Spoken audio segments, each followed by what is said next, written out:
Hello, I'm Daniel Benjamin, and I am the president of the American Academy in Berlin, and I'm delighted to welcome you all to this Holtzbrinck lecture, Tapped Out, What Do We Owe the World's Coal Regions, by Alec McGillis. Alec is a senior reporter at ProPublica and the Academy's Fall 2021 Holtzbrinck Fellow.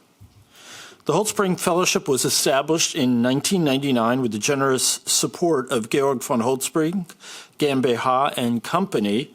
That makes it one of our oldest fellowships, and it has done much to promote its goal of German-American dialogue in the fields of journalism, fiction, and scholarship.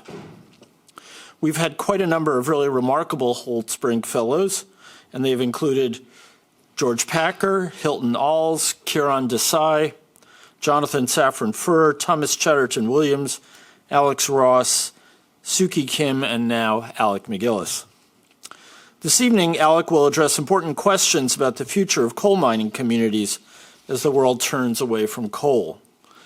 I've been looking forward to this talk, and cruelly I had to defer that gratification when Alec announced last week that he had a sore throat and then was surprised when we postponed this event. I can't say it's a good thing, but that will teach him not to share his health status. More importantly, though, I'd been eager to hear this talk because the question Alec is asking is very much what might be called a McGillis question, a question about the unintended and often unconsidered consequences of major change, even if, like the exit from coal, that change is necessary and even beneficial. These are McGillis questions because Alec asks them routinely, as he did in his superb book on Amazon, a company that has brought us so much convenience, but also so many challenges and indeed hardships for communities and local economies. He also did this well in a ProPublica New Yorker article that got a lot of attention last fall on the damage done to school children, especially the less affluent ones, through the shutdowns due to the pandemic. That piece turned out to be somewhat prophetic. On a personal note, I learned about McGillis questions long before I read anything by Alec because they are the kind of question his late father, Don McGillis, asked relentlessly. Don McGillis was one of my very first bosses and editors at a newspaper called the Berkshire Eagle in Western Massachusetts. Don became one of my closest friends, and over many years I heard him countless times ask those McGillis questions in person or in prose. And it is a habit of mind of looking at the underside of things that I think is absolutely invaluable, as we can all agree. It's been a delight to watch Alec carry on the tradition and a complete pleasure to have him, Rachel, and their son John here at the Academy this term. But let me stop there and pass the baton to the person whose job it is to introduce Alec this evening, Leonhard Schmieding. Leonhard is a historian of modern Germany. He received his doctorate from his doctorate in history from the University of Leipzig in 2012 with a dissertation on hip-hop culture in East Germany during the Cold War. Is that correct? That is a topic so cool that I almost want to have Alec interview him. Leonhard's areas of expertise include history and museum education with a focus on German history and the politics of remembrance, history and memory across the Atlantic, and youth and popular culture. He currently works as a curator for education at the Berlin State Museums, where he manages a project that aims to transform museums into spaces of history and citizenship education, in keeping with his belief that schools, museums, and NGOs can and should work together better so that our institutions of education strengthen our democracy. Leonhard, thanks very much for joining us this evening and for introducing Alec and for joining him in discussion. Now, before I actually give the floor over to Leonhard, I just want to say a few words about the procedure. For those of you joining us on Zoom, I imagine you know the routine, but you should see a Q&A icon on your Zoom screen, and you can click there and you can submit your questions in writing. You can do so immediately if you wish, if you already have questions. Please do that and do not use the raise hand function. We'll do our best to get through the Zoom questions, and we do appreciate all the input. And now I will give the floor to Leonhard.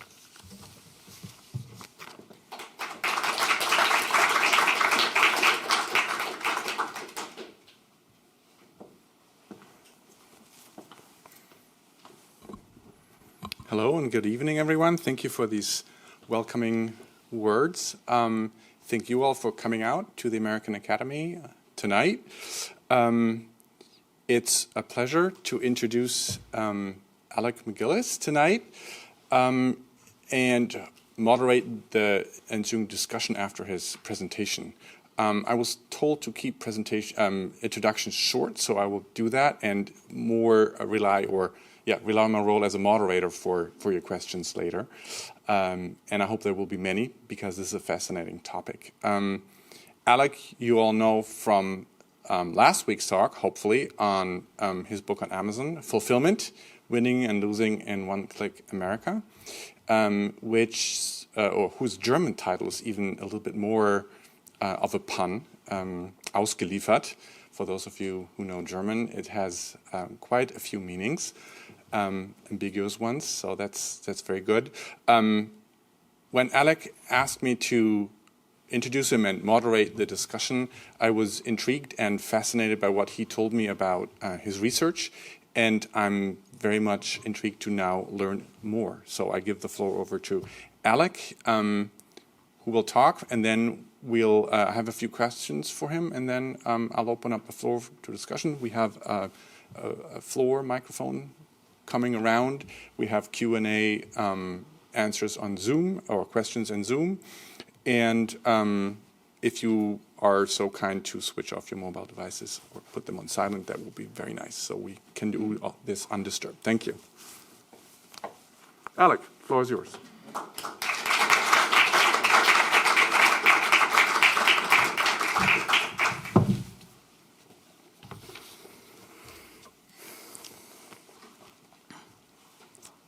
I've got some show and tell here, but I'll wait.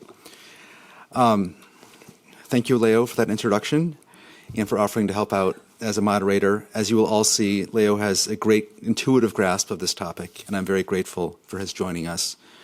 Thank you to Dan for his introduction, and also thank you very much for mentioning Don MacGillis.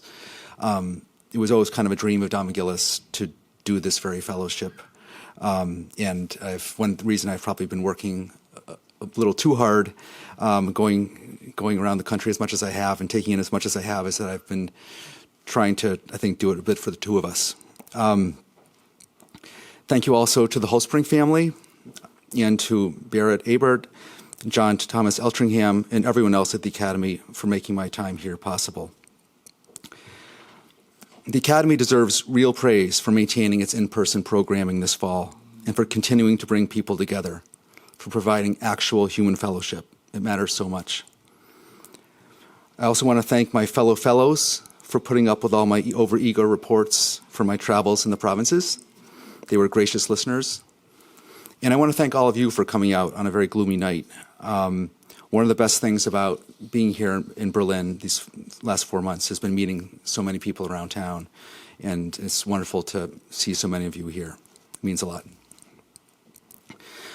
Before I begin, I should note that it's unusual for me to give a talk like this, to discuss a subject I'm reporting on before I've written on it in an article or a book. This is very much still a work in progress, so I'm going to keep my remarks here relatively short to allow for as much discussion as possible. I thought I would start with a quote. In the metabolism of the Western world, the coal miner is second in importance only to the man who plows the soil. He is a sort of grimy caryatid upon whose shoulders nearly everything that is not grimy is supported. Watching coal miners at work, you realize momentarily what different universes different people inhabit. Down there where coal is dug, it is a sort of world apart, which one can quite easily go through life without ever hearing about. Probably a majority of people would even prefer not to hear about it. Yet it is the absolutely necessary counterpart of our world above. Their lamplit world down there is as necessary to the daylight world above as the root is to the flower. George Orwell wrote that in the mid-1930s in The Road to Wigan Pier.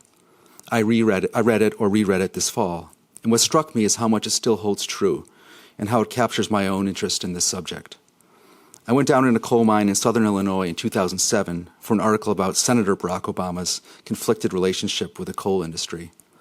And what I couldn't get over was that this was still how we are powering the modern world, our laptops, our cell phones, and everything else. with this rock being sheared off in tunnels 600 feet below the ground, and how little appreciation most of us had of that dependence. This dynamic came to seem like a particularly acute example of the regional disparities that I was writing on as a national political reporter. The growing divide between a handful of hyper-prosperous winner-take-all cities like Washington, where I was living at the time, and left-behind places like Appalachia and the industrial Midwest. So in the years that followed, I took whatever opportunity I could to report on coal country as a kind of side beat. And when the opportunity presented itself to apply to the Academy, I settled on Germany's fraught relationship with coal as a research topic. I knew that Germany was making a concerted effort to exit coal, to show the world how a country could manage this without harming its economy or causing too much political backlash in its coal regions. And I wanted to see how this was going, whether it was in fact a model for the US and others. So since I arrived here in August, I've made 7 reporting trips around the country. I've spoken with current and former coal mine workers, with energy experts and anti-coal activists, with political scientists and a member of the Bundestag, and with all sorts of local leaders, elected officials, a minister, and a newspaper editor, among many others. I've taken a tour of an active coal mine, I've gone to 3 coal museums, and I've read everything I can find on the subject in the German press. One of the great joys of being here at the Academy is all the free papers piled on the piano. Here is some basic context. Germany still relies on coal for more than 1/5 of its electricity supply. That's right up there with the US, which we think of as being so much more dependent on fossil fuels. So here we see the pie. This is 2019 or 20. It's recent. And coal is both the lighter brown and the dark brown slices put together. And the coal that Germany's burning is of an especially dirty variety. Germany used to mine lots of bituminous coal, the hard black coal that gets mined underground, which the Germans call Steinkohle. That's what transformed the Ruhr region around Essen and Dortmund into a vast industrial agglomeration. This is a wonderful picture I saw at an exhibit in Essen at the Zollverein, which is a former coal mine in Essen that's transformed into an amazing kind of industrial heritage site, and had an exhibit of photos by a Turkish-German photographer of Turkish Germans, and this is a Turkish-German worker in a Steinkohle mine in the Ruhr. But German Steinkohle grew uncompetitive, and the country finally stopped mining it for good 3 years ago, although it still imports some of it. That was the black slice on that pie before, the Steinkohle that they still burn that's imported. That means that all of the coal mining that remains in Germany is of so-called brown coal, also known as lignite. That was the lighter brown slice on that pie. Brown coal is still a bit closer to the organic matter that coal comes from. It didn't get as compressed as much as Steinkohle did, and so it's softer, closer to peat. Burning it produces even more carbon emissions than regular coal. And mining it has a much different effect on the landscape because it lies closer to the surface. So you mine it not by digging shafts and tunnels, but with open cast mines, using giant excavators to dig enormous holes in the ground. That's easy. These are all my pictures, by the way, unless you see otherwise. These are all from my travels. That's easier from a labor standpoint than underground mining, but it comes at a huge cost. It means you have to clear out everything that stands in your way on the surface. And in a densely settled country like Germany, that means lots of villages and towns. All told, Germany's brown coal industry has wiped away a couple hundred communities over the past century. So these before and after shots now are all by a man named Hubert Perschke, who's a resident who showed me around the Hambach mine in western Germany. These are all before and after. A town called Mannheim. And this is just what happens in all these different villages. Hundreds of villages. It's astonishing. I had no idea this was going on until I got here. These vast moonscapes eventually get recultivated with fill or turned into lakes. One of them, not that far from here, has been turned into a giant rock festival site called Ferropolis, with the excavators still standing around like great steel dinosaurs. It's an amazing place. There are 3 main brown coal regions in the country. One is in western Germany, in the state of Nordrhein-Westfalen, south of the Ruhr, and west of Köln and Düsseldorf, in what's known as the Rheinische Revier. They still have, we have lost my map. Go to the next one, if you could. Maybe. Oh, that's too bad. May have lost my map. Well, I will just evoke it. This is very important. The map's important. So one's in the Rheinische Revier, which is tucked west of Köln-Düsseldorf, south of the Ruhr. They still have 3 active Tagebau, and that's what they call the giant holes in the ground. Those giant mines are Tagebau. Those mines are owned by a big German energy company called RWE that employs about 8,000 in its mines and power plants. In eastern Germany, the main mining area is the Lausitz, aka Lusatia, which straddles the states of Brandenburg and Saxony near the Polish border. So if you just picture kind of a sliver, almost like kind of a sausage along the Polish border. It still has 4 active Tagebau, which are owned by a Czech company called LEAG, which employs about 7,400 people. There are fewer than 2,000 in what remains of the 3rd region near Leipzig.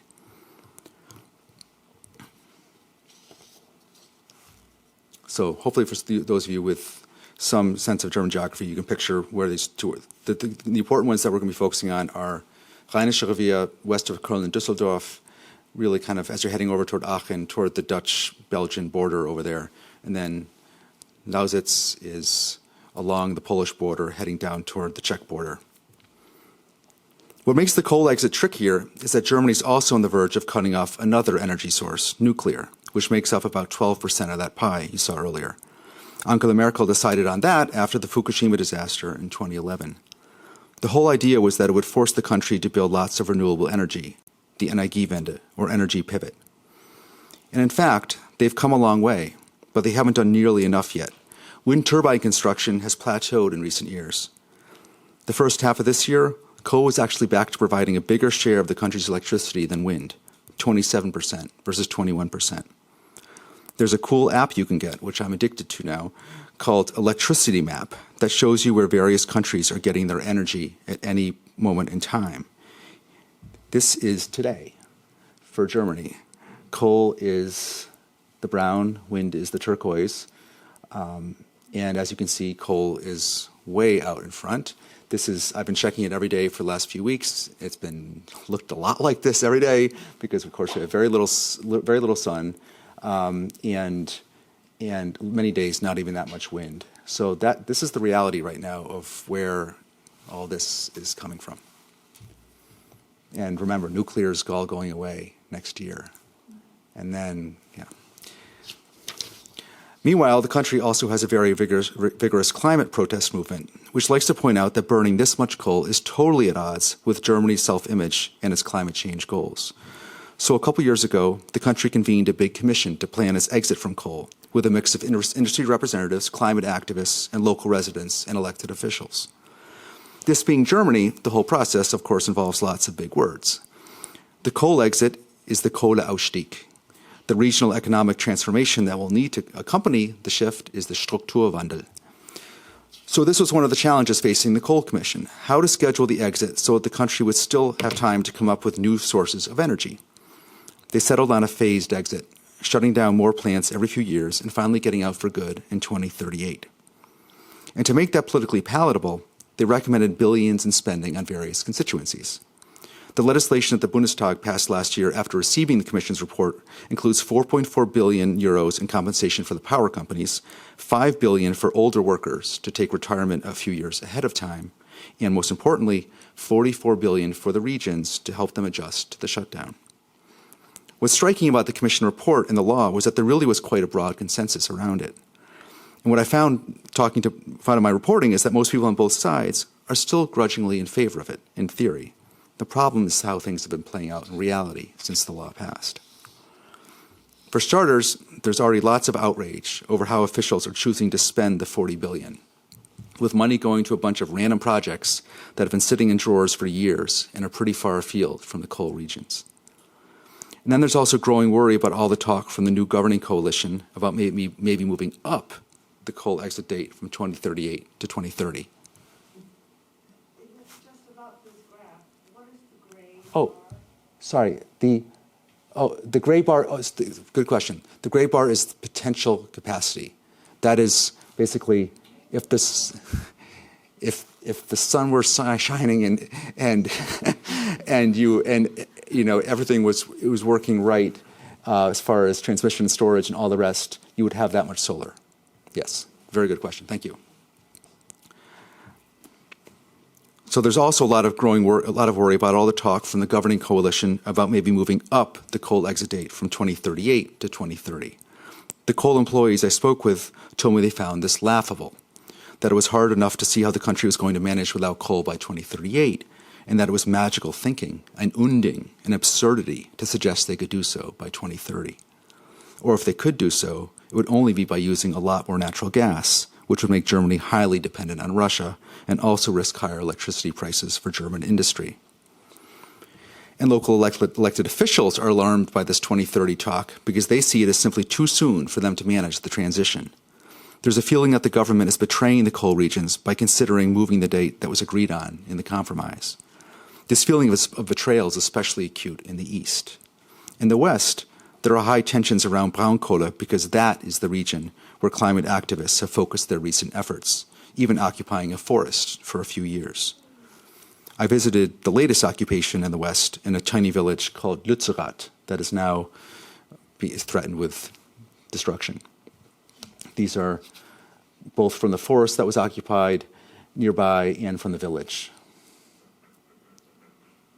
They're amazing. These tree houses are extraordinary constructions. There you've got the Tagebau in the foreground that's going to gobble up Lützerath, and then some wind turbines in the background. So the whole shebang there.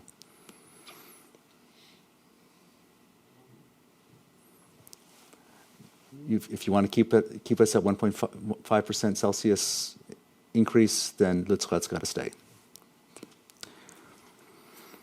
The context is completely different in the East, in Lusatia. Actually, sorry.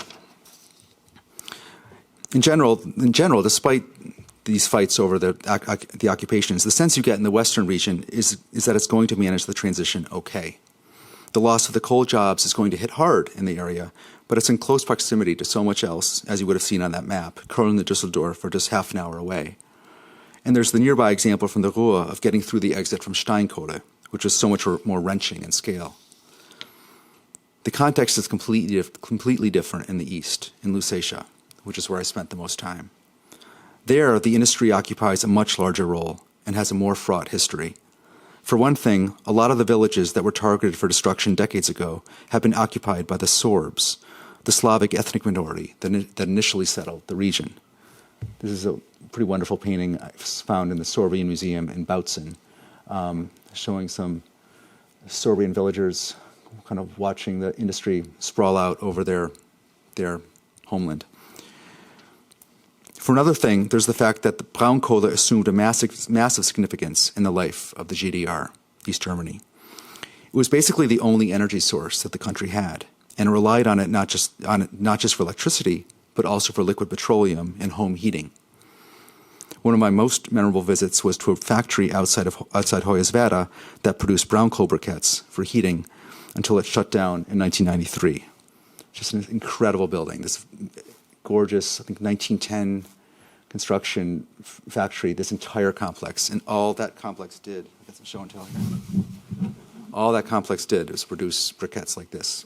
They didn't all look, they were different shapes and sizes, but this is the basic thing. And you just stick it in the oven, and most East Germans, this is how they kept warm until many of them right up until the Wende. There's still one of these factories in Eastern Germany, and where some people just still go and buy their briquettes to keep warm.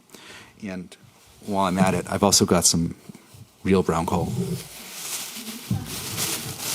It's like kindergarten here.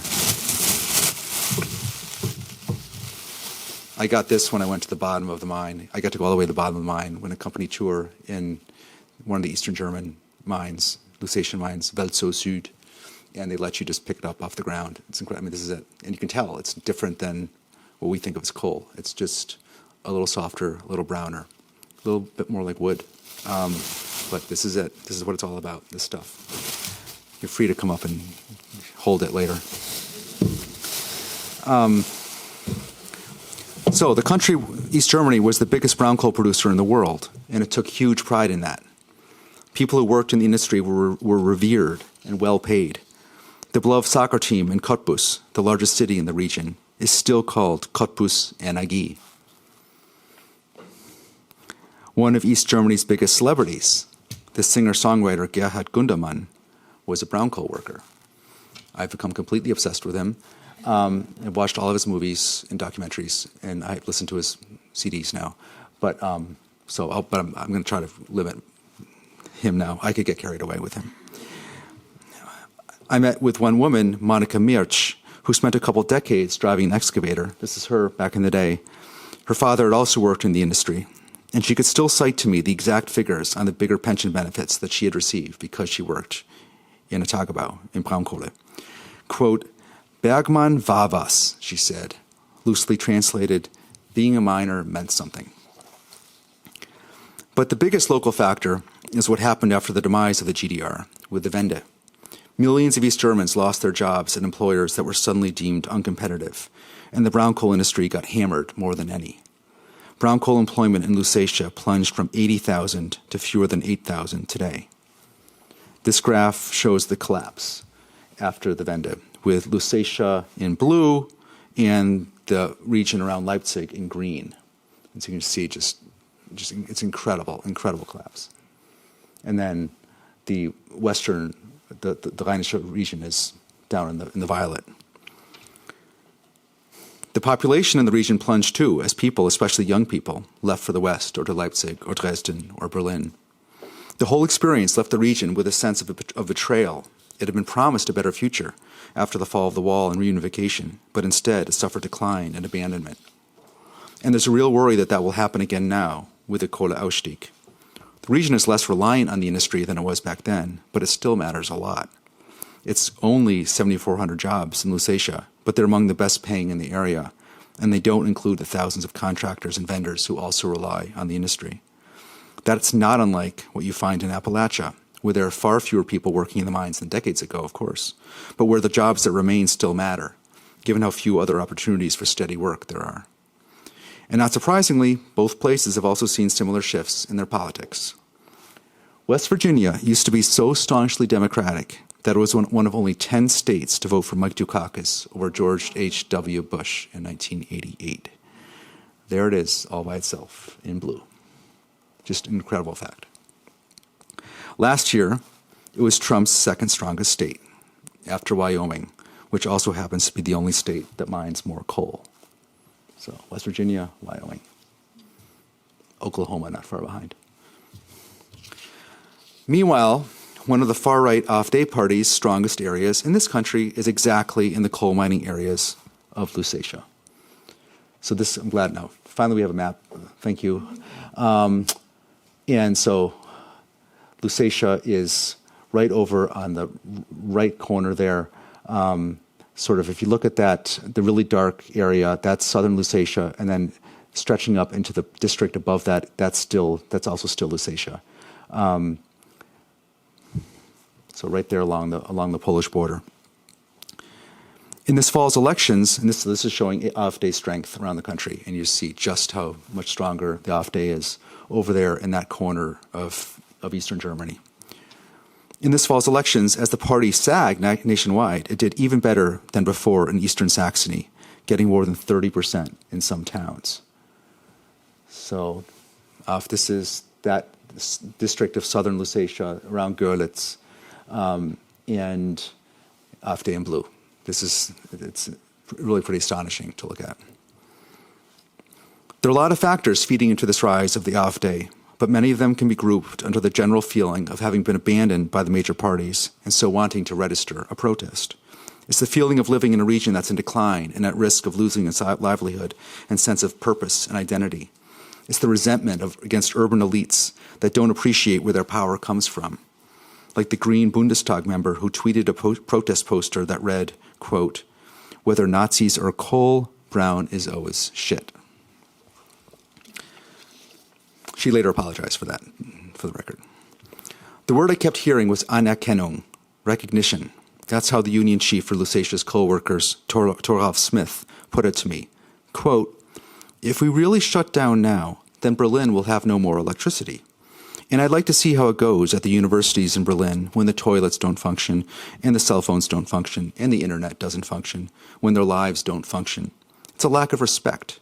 If we have to switch things over for the sake of climate politics, we won't stand against that. But it can't be done on our backs. It has to be done with us. The shift to the off day isn't necessarily focused among the coal workers themselves. I met with a series of interviews done by Klaus Dürre, a sociologist I met with at the University of Jena, found that the workers' political inclinations have been held in check, mostly, partly by their union, which is aligned with the SPD.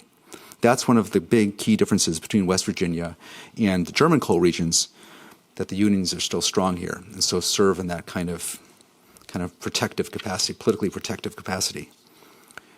But the off day is definitely using the Kohleausstieg to foment regional resentment, even though it doesn't really have an answer for the country's energy dilemma, other than to keep nuclear going longer. I went to a big off day rally before the election in Görlitz at the southern end of Lusatia, and the top national off day candidate, Tino Kropala, who is the second from the left here, who is from the area, brought up the issue in his speech. He ridiculed how the local share of the 40 billion is being spent, listing projects that have nothing to do with the Lausitz. Quote, Leute, das ist verarscht, he said. Das ist Betrug. Wir werden wieder betrogen, wie nach 1990. We're being deceived again, like after 1990. And I spoke to people at the rally. Here they are. It was a big rally. And they reminded me a lot of Trump voters I spoke with in Ohio and Pennsylvania. Hardly radical seeming, just conventionally alienated and upset about what's happening in their region and skeptical about how the country was going to manage without coal. I encountered more skepticism a couple weeks ago when I met a young man, Cornel Kölner, who works at a wind turbine factory in Lauchhammer on the western edge of Lusatia. This plant is the ultimate example of the Energiewende. There it is, surrounded by a lot of former brown coal mines. Actually, Lauchhammer was where brown coal mining began in eastern Germany decades ago. Now making the clean energy of the future with 460 employees.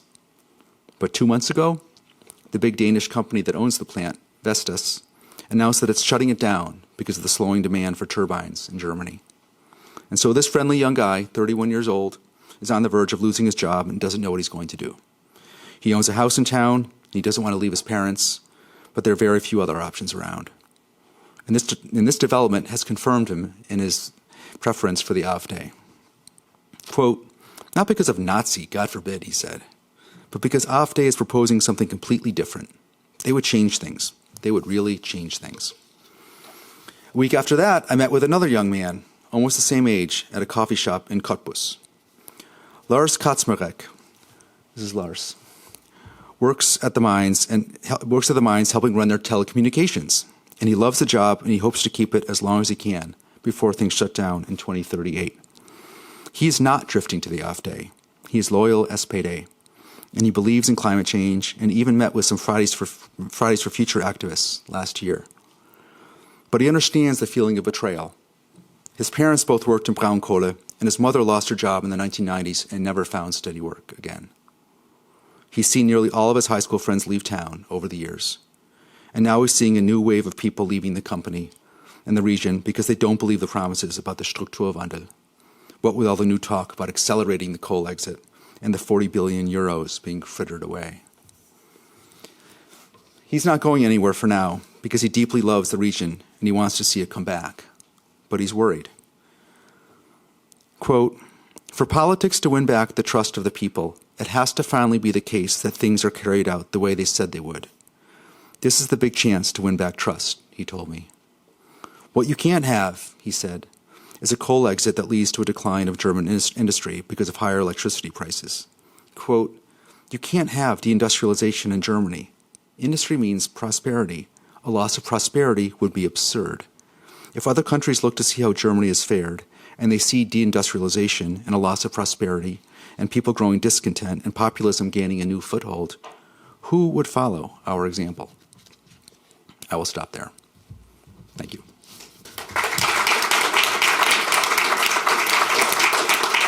Well, thank you, Alex, for sharing your research with us, how you have spent your time here, and also kind of what brought you to this topic. And as a beginning question, I would like you to maybe elaborate a little bit more by maybe sharing some anecdotes, what really brought you to this topic, starting in the US and then thinking about coming here. You seem very passionate. I mean, you are very passionate about this topic. You're invested in it.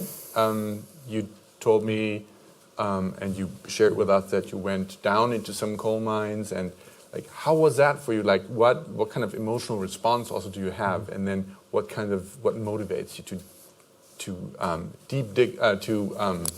dig deeper, as it were, like, yes. like the coal miners do? So I've often wondered where this interest comes from, because it's not as if, like, my dad was not a coal miner. As you know, he was a journalist, and so it was not in the family. But somewhere along the line, I just kind of picked it up, and I don't know if it was books I read when I was a kid. I remember reading How Green Was My Valley, you know, the Welsh coal mining, that really kind of hit me as a kid. And then in college, I read Breeze Pancake, the wonderful West Virginia writer, amazing short story writer. Got really into him. Saw that wonderful John Sayles movie, Mate One, about the big union wars, union management wars in the early 20th century. So it might have been that kind of cultural stuff. But then I think it was also moving down to the Baltimore-Washington region, where I've now spent 20 years as a native New Englander who never thought I was going to leave New England, but then did. And getting down there, missing the hills and mountains of New England, and then finding in central Appalachia as sort of somewhat of a, something that slightly resembled at least my home region, and sort of seeking out as many stories as I could there as possible, because of that memory or that association. But then I think it was also precisely the fact that it was not New England, that my father was a journalist. New England was kind of his territory, and I think there was probably some for me in all the time I've now spent in Appalachia and the Midwest as a reporter, some bit of a, go west, young man kind of thing, trying to stake on my own territory to some degree. But then I think finally, politically, it resonated with me as an issue a lot politically, because it did, as I mentioned, it so fed into this feeling I had about, or instigated my feelings about the disconnect regional disconnects in our country. And coal just so embodies that you have this incredibly insane work that's being done in certain parts of the country, and most people have almost no notion of it, even though they rely on it so much. There was a time when I was at the Washington Post where, in 2011, pretty sure, the Upper Big Branch mine disaster in West Virginia that killed 30 or 35 men, big explosion at a mine out there. And I remember being very bothered because the Post did not send anyone to go cover it. And I remember, even though, West Virginia is like the next state over, kind of, and I remember asking about that, why we were not sending anyone to cover it, and the answer from the editors was essentially, it has nothing to do with our region. At that point, the Post was very kind of Washington focused, and I remember that answer really upset me, because of course it had a lot to do with our region. Everything, all those computers and presses and everything, so much of what was running the Washington Post and running Washington was relying on that coal that those guys were digging when they got blown up. So I think it was partly that disconnect. And then finally, what also attracts me as a subject is that it's so complex, that there are no really easy answers, that there's so much sort of on both sides of the line, as it were, that we know we have to get off this stuff. It's so destructive. It's the worst possible thing for the planet. But then you also have these places that are so closely identified with it, not just economically, but also in terms of just identity and purpose, and also then the question of what replaces it. And I like issues that are that are not actually so clear cut, and where you can actually, as a journalist, kind of challenge some of the, I think, sometimes overly simplistic assumptions being made around it. So I think all those things have added up to it becoming this, this real interest, despite not, early on you would not necessarily predicted this. Thank you. So if I dwell on the complexity of the issue, and you comparing Germany to the US / West Virginia to Germany / Lusatia more, what, and you presented these numbers and the statistics and voting preferences and how something changed so much in, 30 years? How do you think this might play out in the future? And like comparing Lusatia to West Virginia, can you elaborate maybe more on the dynamics, on the social dynamics of coal and digging for coal, or maybe leaving coal in the ground and divesting from it?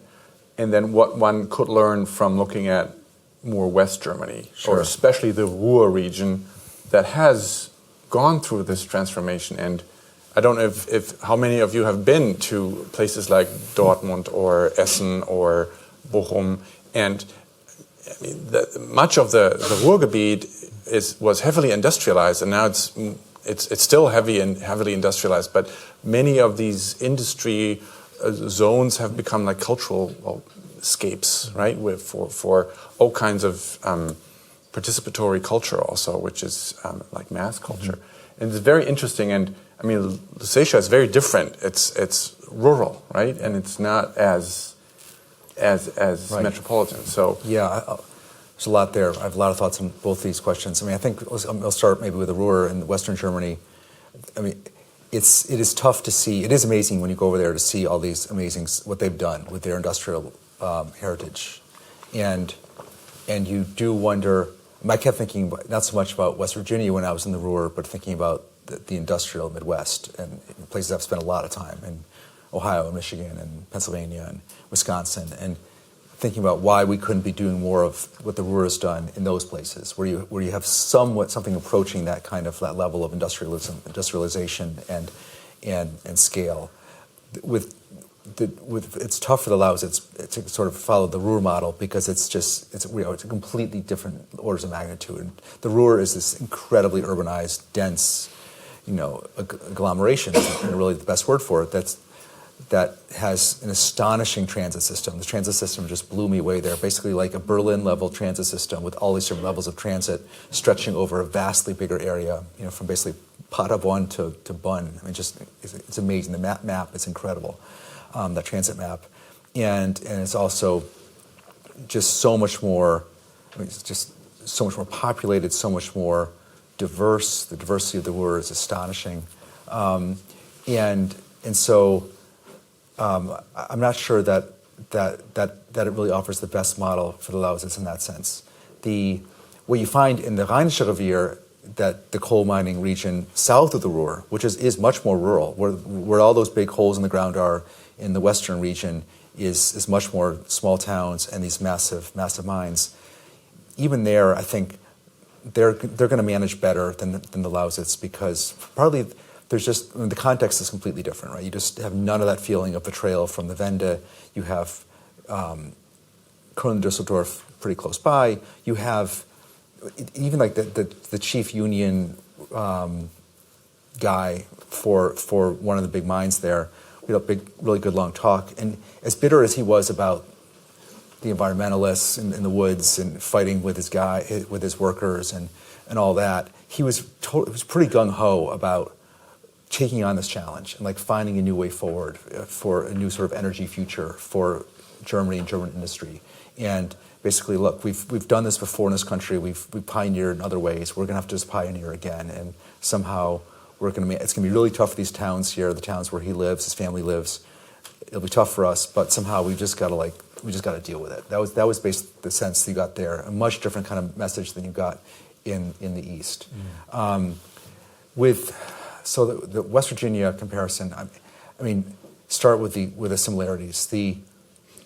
So much of what I was hearing in the Lausitz just reminded me so much of what I would hear in West Virginia. Right before I came over here, I met with Cecil Roberts, who's the head of the Mine Workers Union in the U.S., this formerly legendary union, John L. Lewis, that's now shrunk. It's gotten so much smaller now, of course, but it still has this very strong leader, very charismatic, and we had a long talk, and he was just talking about this feeling of that lack of Anerkennung. He didn't use that word, of course, but we've been our workers all these years at a great risk of life and limb, and a great risk of black lung, and all these other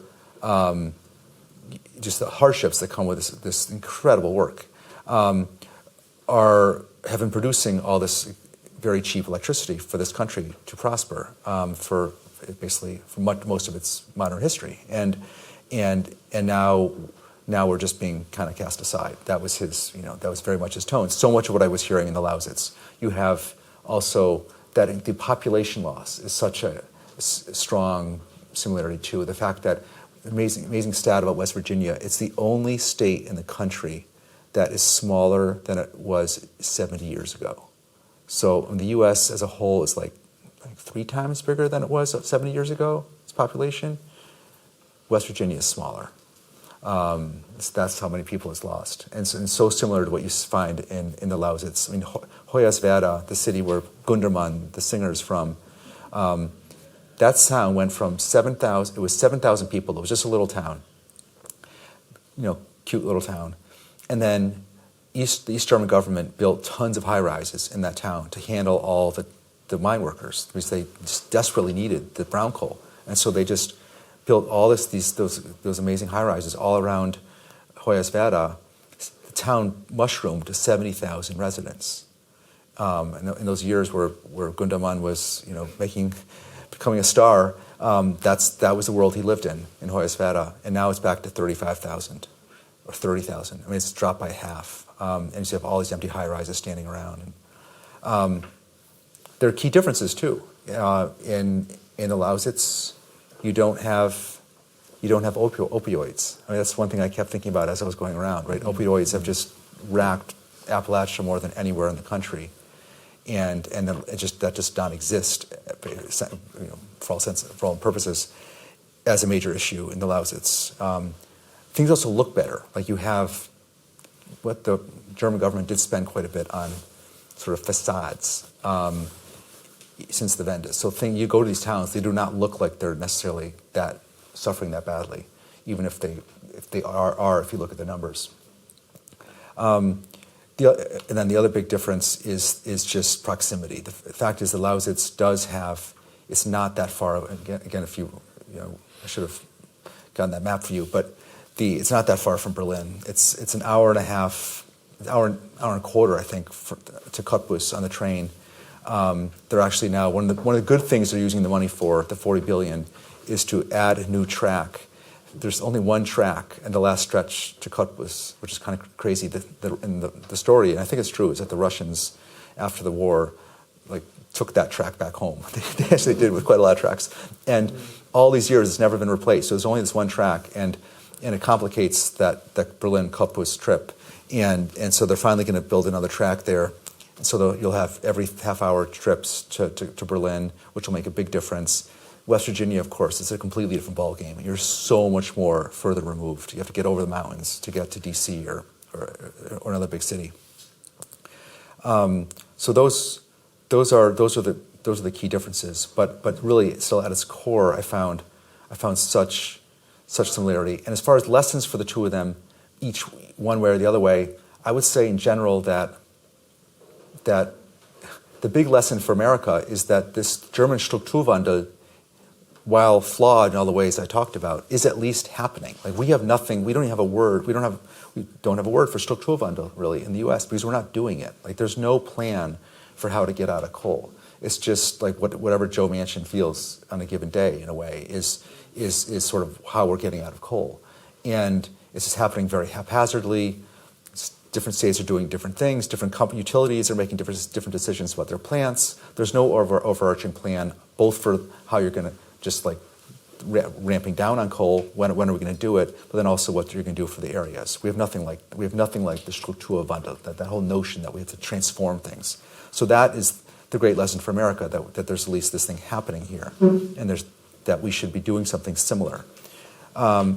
Lesson for Lausitz from West Virginia, I would say, might be to take even more pride in the place. Like West Virginia, is famously, or Appalachia in general, is famously proud and has this deep, deep, deep sense of heritage and roots, and there's definitely some of that in the Lausitz, with Gundermann and the Sorbs and other features of sort of the regional story, but I think it could be stronger. And I think that's what I liked about that young man who I finished with, Lars. He feels it very strongly, that sense of regional pride. He's actually, the reason there's a picture of him from the newspaper is that he's become a bit of a sort of local celebrity because he's doing rap songs, like hip hop songs, about the Strukturwandel. They're amazing, and you can look them up. But there's one. He's actually on top of a wind turbine. It's really cool, and he's rapping about the Lausitz and about coal, but he feels it very deeply. But when you hear him talk about how sad he is for people to see people leaving, all of his friends leaving, it just reminded me so much of the similar conversations I've had in Appalachia. Just that feeling of that you're losing your friends, you're certainly losing your kids, and that feeling that you're literally being left behind. Mm. Wow. So since you ended with the different characters that some of whom you showed us in your talk, that brings me to my last question before I would like to open up the floor to the audience. I think we have time for a couple more questions then. As a historian who likes to work with people and people's perspectives on the ground, everyday history, I was fascinated by your take as well, to talk to people who have unique perspectives on this whole coal issue, both in West Virginia and in like Western Germany, or far Western Germany and far Eastern Germany. How do you actually go about your work? How do you prepare for these interviews? How do you conduct these interviews? How do you find the interview partners? I don't think they're just strolling around the big Tagebau, but you have to undergo all kinds of research measures and then security measures. So how do you do that? I mean, this is the fun part of the job. This is what I love about being a reporter. I just love finding people, and then when you looking for people, and then when you find the right people, it's wonderful, and you get a real charge from it, and it never gets old. So, there are different ways. I start by reading a ton. I read all the clips. So everything that's been written on the subject that I can find on Nexus or wherever, that's always how I start with my stories. And I write down all the names of people that seem like they might have more to say and might be good to talk to, and I start trying to reach out to them. In this case, I had incredible help from John, back there, John Eltringham, who prepared an extraordinary sort of package of possible people for me to talk to. It was incredibly well put together, and some of the key people I met with, including that sociologist in Jena, were at John's suggestion. I wish I could bring John home to America and have that kind of help in all my pieces. But and then actually some of them have been I found people at the dinners here. The woman who worked in the mines, you saw her in her cab, or the excavator cab. I found her through a Robert Lindner, a historian who was here at one of the dinners, and through his father, who lives in that region, put me in touch with her. So, but then mostly it's just by going out and about. I mean, it's amazing what you find when you actually go out and about. And so the young man working at the wind turbine factory who was about to lose his job, the votes off day, I heard that this factory was closing, so one night I drove all the way over there. It was dark, it was raining, and I had to wait a while in the parking lot for someone to come out, and then finally he came out, and lo and behold, he had a lot to say, and he was, really, really good guy to talk to. So you just approached him and said, Oh, yeah. "Hey, do you have anything to say?" Yeah. Okay. Yep. And then another wonderful moment was I had a great conversation in a bar, as one often does. But this was a tough one to pull off. This bar conversation. It was in a bar in Hoyerswerda, and I walked in one evening, and it was one of those times you walk into a bar and you're like, uh-oh, like everyone turns and looks at you, and it was like out of a TV ad or something, like, and there were like 8 guys.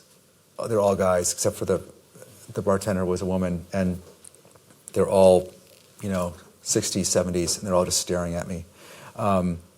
And I sat down, and first the bartender yelled at me because I tried to charge my phone without asking permission. And that was, so it didn't start off on a good note. She was really unhappy with me, and everyone was glaring at me. So I sat there longer and longer, and just, waited, kind of did my time.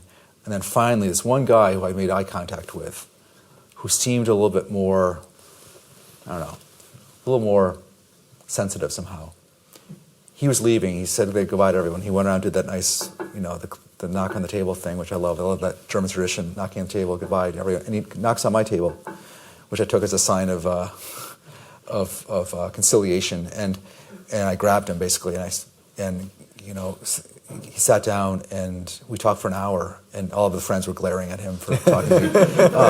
But we had this amazing talk, and he was very worried about what's happening because he works at one of the few other big employers there is a Bay ISF plant that makes, among other things, makes paints for cars, and he's very worried about what's going to happen to the German auto industry with electric cars. And so we just had, his children have left. He has, they've all left the region, and we just had a really good talk with him. So that kind of, those kind of just finding people. But then there's also these wonderful moments of serendipity. I mean, it's amazing, like you have good luck often.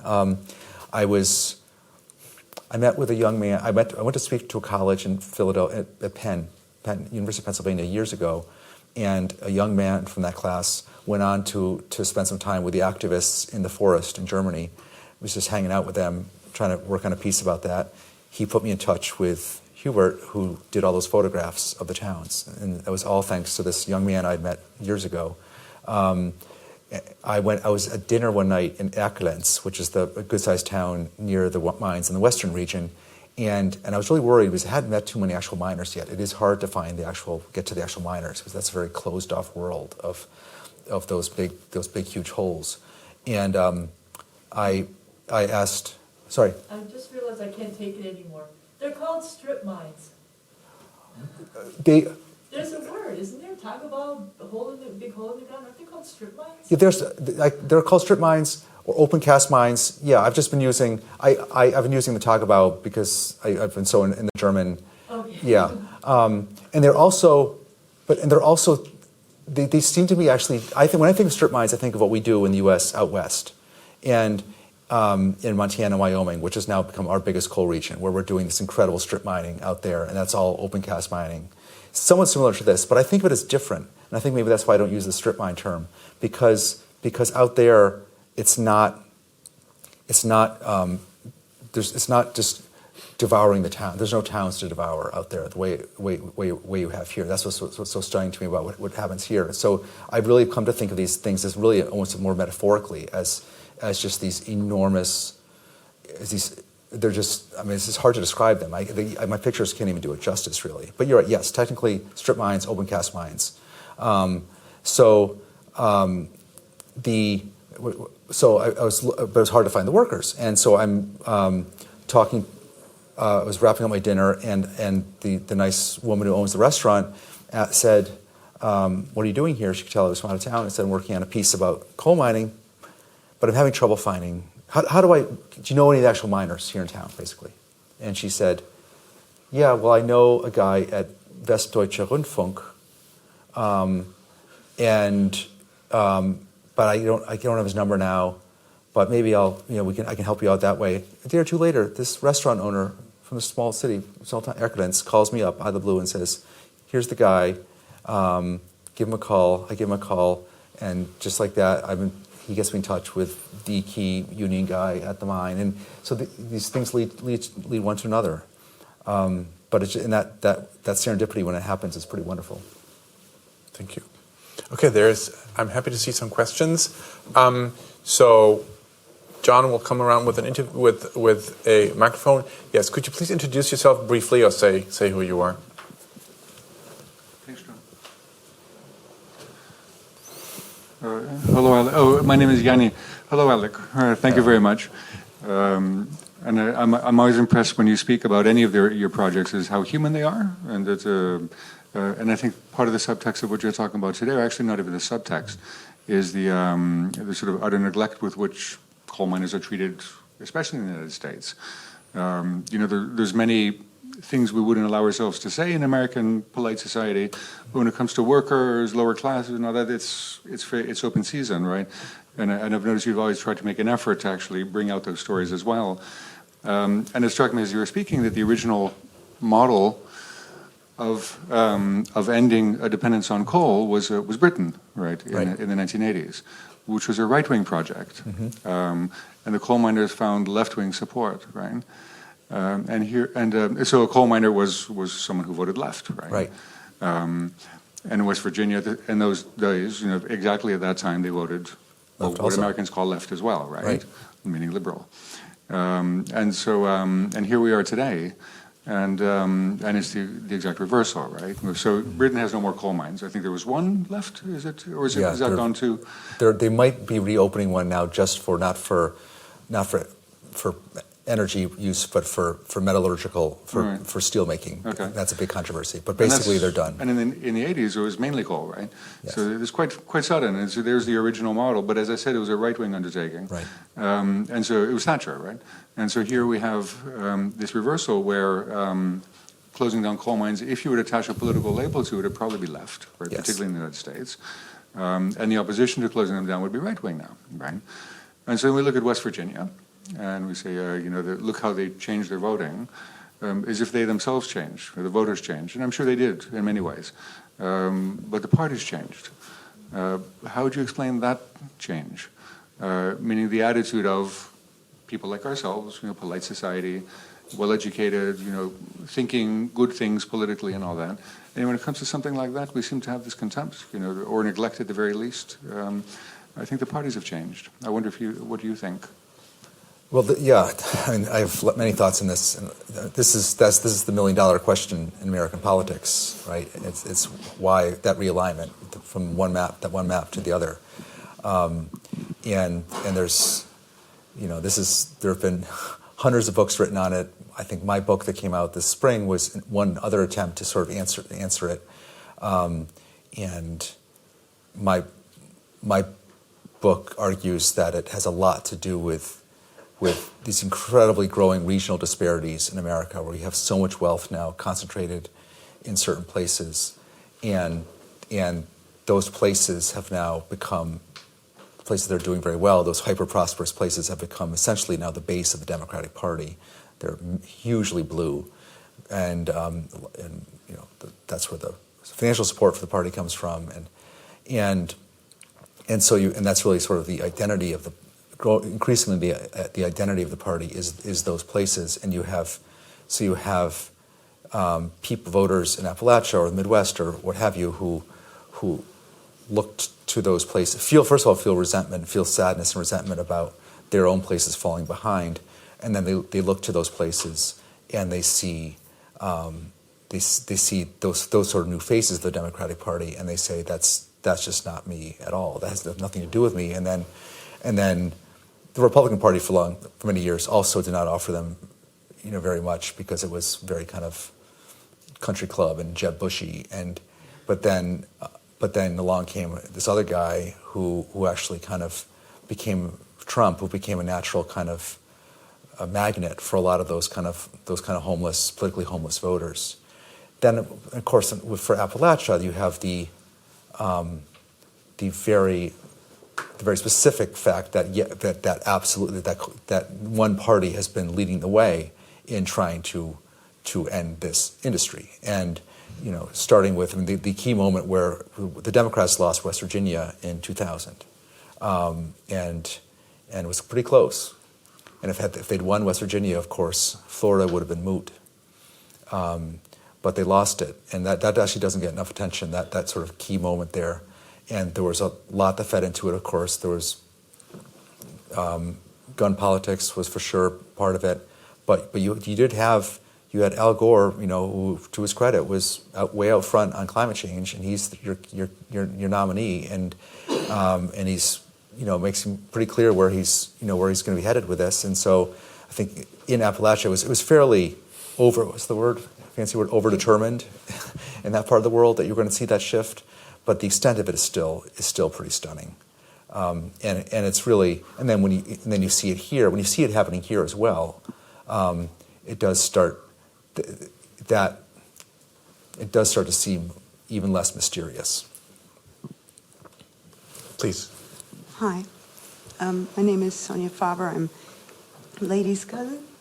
I'm here as a guest. I'm an American, but I've been living in Germany for about 20 years. My question has to do with,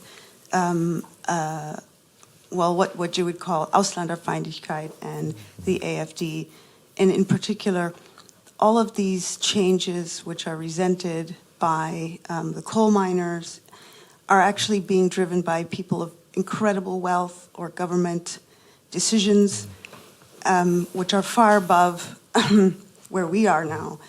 And yet the resentment that takes place is against maybe foreigners or other people who have actually nothing to do with the actual decisions which are causing all this turmoil and misery. So this is a very large disconnect. And in addition, you don't really find very many foreigners out in the Lausitz. No. So my question really is why the AfD decides when it's a knowledgeable party and it very well understands that Ausländers don't have anything to do with whether or not you have windmills or closed windmill factories or closed brown coal factories. And I wonder if you could maybe shed some light from your conversations. Sure. No, I have many thoughts on this. Thank you for bringing this up. There's a history of very toxic stuff in that part of Eastern Germany around Ausländer, and going all the way most, notoriously in 91, there was this sort of horrible moment in Hoyerswerda, that Gunnemann's town, where you had just a year or two after the Wende, you had this kind of outburst of viciousness and threats and actual violence, threatened violence against the East Germany had these had contract workers, guest workers, sort of their equivalent to Turkish guest workers in the West, and they came from the fellow socialist communist countries, Cuba, Vietnam, and Mozambique, and so you had this really kind of ugly outburst against mostly Mozambican and Vietnamese workers in Hoyerswerda, and what's notable, what I find interesting is that I was at that Off Day rally, and Off Day, of course, has been doing their best to tap into all sorts of ugliness on this front in recent years. This has been basically was the driving issue for them, following the great migration wave of 2015, mostly from Syria and Afghanistan, but they're really, you could tell in their rally, and this is a long rally where they're trying to rile people up, they weren't hitting those notes too hard now, because I think they realized that it just doesn't get them as much mileage. Not for out of any kind of, there's nothing benign about that decision. I think they just realized that right now things have gone relatively well enough with the integration, and that it just is not, there's not as much at this moment in time. There's not as much there for them to stoke. But there is, of course, there's this real sense. I've wondered often why is that corner of Eastern Germany now so much more blue, Off-Day blue, than other parts of Eastern Germany that are also not doing all that great economically, that also have lots of feel left behind by the Wende and by the West. And one theory for it is there's this feeling there that you're on the edge. Like you're on the edge. You're on the edge with Poland and Czech Republic, and like you're on the frontier, and you're sort of the first point of contact when they come over. Sort of like what's been happening now, to the extent that some of these Iraqi migrants and refugees have been making it across Poland. They're coming in. We're on our edge. We're sort of exposed somehow. And what's sort of tragic about that is that there's another way of thinking about this region, which is that not that it's on the edge, but that it's in the middle. When you look at the old maps, like the old maps of Central Europe, Mitteleuropa, and you see maps of Silesia and you see just this kind of, you see just how one reason that Görlitz and Bautzen, these cities, are gorgeous and were wealthy and thriving cities is that they were in really sort of in the middle of it all and middle of trade routes, Kiev, Paris route, and if you could have, there's a potential for this region actually, I think, to be very much in the middle of a broader conception of Europe and Central Europe, and that I think, and that's actually something that they could learn from the U.S., where one thing that the Midwest has now sort of, places like Dayton, Ohio, where I've spent a lot of time, one thing that they have managed to sort of do to get some resemblance of an economic rationale now is to benefit from their being central and being close to everything and becoming very much sort of logistic towns. It's not a great, this doesn't replace manufacturing, but at least it's something. And so I do think that that's one way, if they could kind of get past that kind of edge mentality. But yes, for sure, this is something that AfD will keep trying to tap into. I have one question from our Zoom audience, if I may read it, and then I'll take two more from here, and then I think we are ready to have dinner, I guess. So this is from Topper Sherwood. Did you find anyone, Alec, in Eastern or Western Germany who you felt understood the problem of funds misappropriation of the 40 billion euros and could envision or support some alternative sustainable energy or community development projects? Oh, definitely. I mean, I think what I found interesting about this complaint about how the money's being spent is that it was on both sides. I heard it both from the hardcore anti-coal activists in these towns who are very, very pro Kohleausstieg and are driving it, but are worried about, but are actually making fun of some of the same projects that the AfD is making fun of.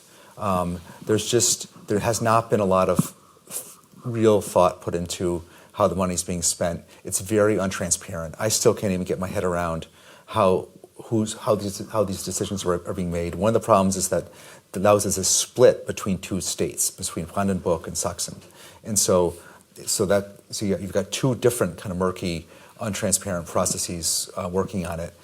So you have things like, there's some of the big projects are laughably far afield. There's both sort of right and left we're making fun of. There's a Robert Koch Institute, the big public health arm of agency that has now, of course, been so central to the COVID response. They're getting a whole new AI institute using the Kohleausstieg money just outside town here. I mean, it's a long way from the Lausitz, and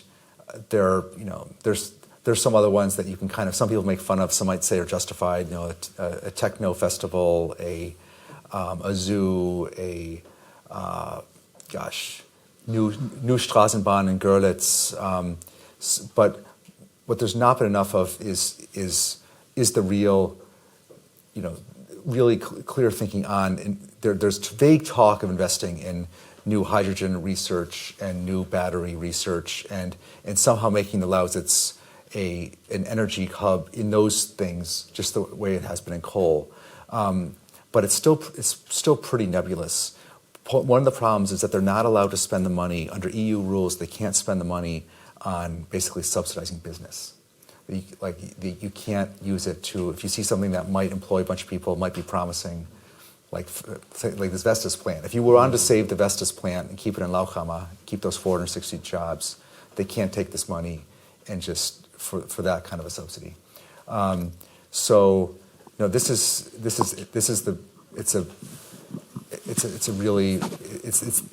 what so many of the people there are talking about now, because it's become kind of a joke, and it's happening right now. Like, this is something that people need to be paying attention to now, because the money's going out now, and you could find yourself in 5 years looking around and sort of where did it go, and then once again that just totally taps into that feeling of resentment. Okay, thank you. Dan. Alec, thanks for a great talk. There's probably no area in Europe or North America or much of Asia where there has been such a dramatic drop in population as in Eastern Germany over the last 30 years.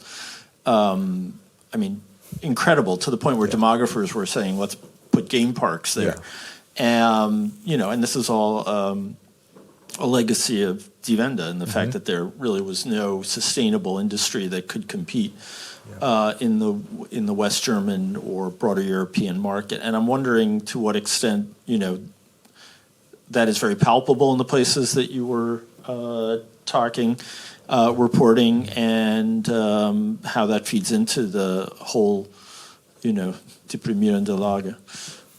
It's so palpable. I mean, the one. So it's going to stick with me for a long time. There's a industrial museum, great industrial museum in Chemnitz, and you go in there, and on the wall, there's this huge board on the wall, probably some union put it together. It's like a massive chalkboard essentially, and written on it are all these different company names.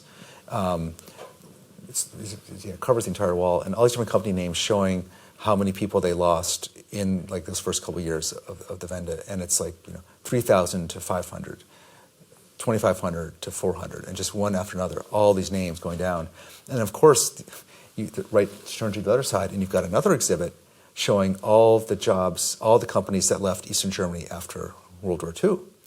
I had no idea. I had no idea that Audi was in Chemnitz. It was, and all these other really famous, great German companies that got the heck out as fast as they could after they ended up in the Soviet sector, and so you had this just repeated kind of feeling of loss. That part of Saxony around Chemnitz was really kind of the birthplace of German industry, even more than the Ruhr. It was earlier than the Ruhr, and so this constant feeling that you've been kind of betrayed or left behind or moved, abandoned, and so it's so palpable, and you do have some people. I mean, I had some very interesting conversations with some very thoughtful activist sorts living in the Lausitz who offer a vision that is different from the sort of rah-rah Chamber of Commerce. We just need to get some, battery plants in here, we'll be okay. But they have a vision that is much more of a kind of a degrowth vision. I mean, they're willing to talk about that in the way that some people talk about degrowth in Detroit or Youngstown or Appalachia. Like, we just need to. This is never going to be what it was. We just have to kind of come up with a new way of living here, and maybe that'll actually draw some people to a different kind of life, a different kind of, and it's actually a very appealing vision when you hear them talk about it. You also know that there are many other people in town with a more sort of conventional mindsets, conventional notions of prosperity and the good life, who would be very turned off by it. So I think we had one more question. Thank you. Thank you. Hi. So my question, maybe we can even take it over for dinner, is a bit broad. On the invitation, you put it, what do we owe to those coal regions? And I've been pondering if it's like the O as in owe a debt of gratitude? What should we be thankful for? Or is it like a debt sort of looking forward? What is it that we need to do right by them? And if that is the question, are they different from other groups that we need to do right by? And also, if that is the question, is that mostly that very dark area where AfD makes their wins, and so they scare us, and so we need to be active there? And that sort of overlaps with the coal region, but it doesn't overlap in Western Germany. Right. And maybe just because Leonard, as a historian, is sitting there, maybe you can clear up. Isn't it the case that around Görlitz, for example, is one of the areas where during the GDR, Western television was not received, and that was like sort of has always been coined as like the dark area of Germany because there was no independent information. And maybe a last point also because it touches on this question of you mentioned pride and recognition was one of the possible answers, I guess, that we might touch upon. But you also mentioned the Sorbs in that context, and maybe for the non-Germans here, like the Sorbs is not a very visible, well-known minority with a super strong leadership that everyone knows about and always goes, oh, the Serbs again with their demands. Right. Like no one knows about them. No. So I wonder if there's anything you want to share on that issue. Thank you. Sure. Well, first of all, on the Sorbs, I mean, I was embarrassingly ignorant until I went there. I mean, I think when John Eltringham, who first mentioned them to me when we were starting to talk about this, and then you get there and it's amazing. I mean, it's very omnipresent. The street signs are still all bilingual,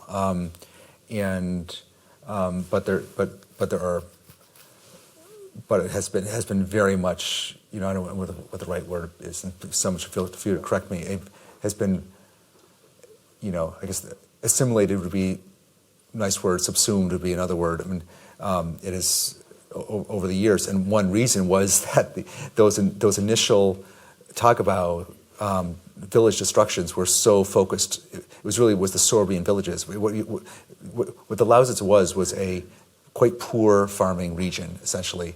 The land wasn't all that great, and so you had this minority, the Slavic minority that had come over eons ago to and built these farming villages. And then it was really only when, and of course you had these big trading cities like Görlitz and Bautzen, but it was really only when brown coal became a big deal early in the 20th century that you had suddenly just this kind of takeover by especially a German kind of, it became sort of in a sense Germanized, through brown coal.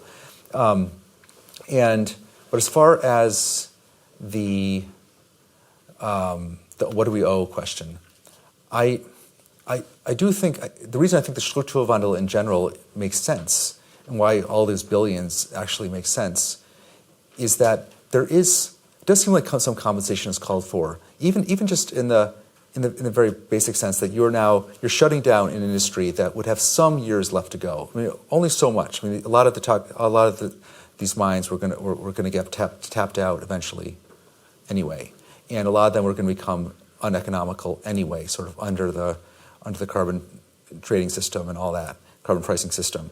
But you are making them shut down somewhat early, and so I think there's some compensation called for politically with the companies and especially the workers, these guys who are going to be basically forced into unemployment a couple years ahead of retirement. So yes, here's some bridge money for you. That to me is possible. We've done a little bit of that in the U.S. with some bailouts of minor pension funds and stuff, but nowhere near as explicitly as what they're doing here. And then I do think, but more broadly, I think that Cecil Roberts, the mine union chief in the States, has a point when he says, "Look, we were the undergirding. Like that Orwell quote, we literally fueled this incredible expansion. I mean, the whole, really, if you think about it, the